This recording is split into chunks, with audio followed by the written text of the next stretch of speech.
If you could control when you find out you're in love with someone, or if you find out when you're compatible with someone, which one would you want to find out first? Compatibility or love?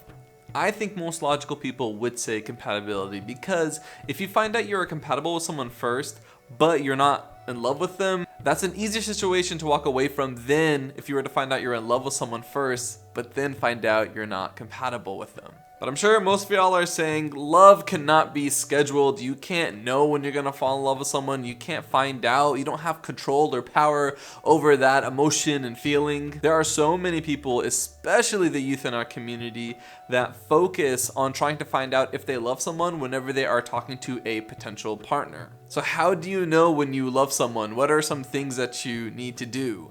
A lot of people answer that question by investing emotionally and sometimes physically with this potential partner to find out if you love them or not.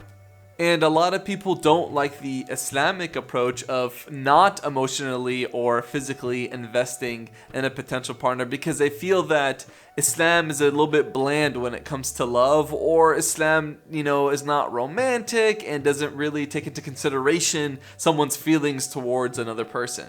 Now, I don't want to talk about the theological aspect of this. I don't want to talk about the haram and halal about the opinion. I just want to talk about logic here real quickly. Whenever you are emotionally invested in someone, you're less likely to rely on things like compatibility when it comes to making the decisions about marriage.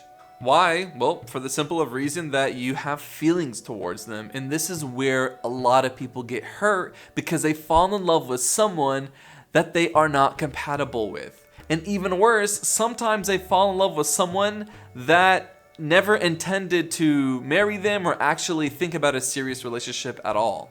Relying purely on your emotions makes you very biased and prone to blind love. Allah subhanahu wa ta'ala wants you to use this before you give someone this.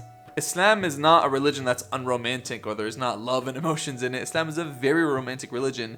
However, Islam doesn't want you to look at romance right away, because marriage is a very serious thing and you're going to be hurt emotionally more at the end of the day if you're going to only rely on emotions in the beginning. You don't have complete control over who you love or when you love them, but you have a lot of control over the conversations you can have with someone before marrying them, and that's where compatibility comes into the picture.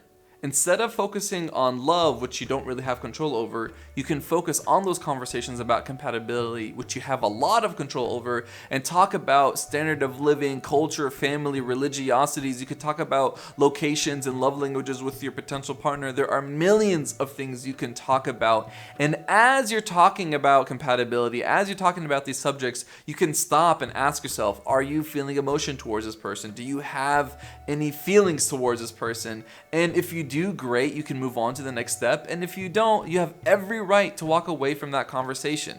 Because if you do the vice versa, where you focus on your emotions right away and you give your emotions and feelings towards someone that you don't end up marrying, you'll be hurting yourself, that person, and the person that you will end up marrying. So my personal advice is focus on compatibility, and as you're focusing on compatibility, ask yourself if you have feelings towards that person you're speaking to. If you enjoyed this video, then please like, subscribe, and share. My next videos will be about topics you could talk about with your potential partner.